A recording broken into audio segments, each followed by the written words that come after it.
So today I'm going to show you how to activate your Pretty Links license. Now you can see here we're actually going to be on the dashboard so you could follow along in real time. So I'm going to swipe away here so we can zoom in just a little bit more for you. Now, one thing to keep in mind, obviously we already purchased our license here. If you still need to make a purchase for your Pretty Links license, I will have a link for you in the show notes. That does help us out.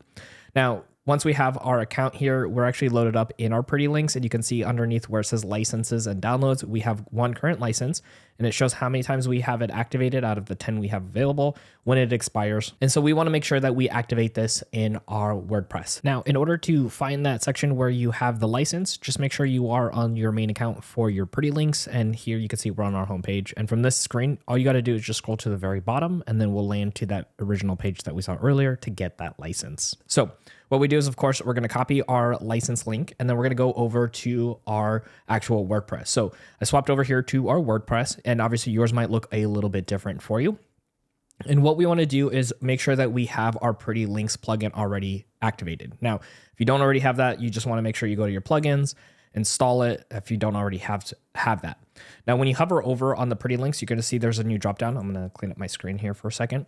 So here in this new dropdown, if it doesn't go away, before you click on anything, you can actually just go scroll all the way to the bottom where you see the word activate. Let's go ahead and click on this. And that's going to take you to the license page. Now you can see that ours here is already active, but this is going to be the spot where you can go ahead and plug in that license key and have the Pretty Links advanced versions activated for you on your WordPress account. And as you saw, we have 3 out of 10 active. So if you have multiple websites or WordPresses with Pretty Links on there and you want to activate them and you have that service version, you can go ahead and do the exact same thing with all the other versions you have with Pretty Links. Now, there's more to teach you when it comes to helping you run your small business, and no worries, we got you covered.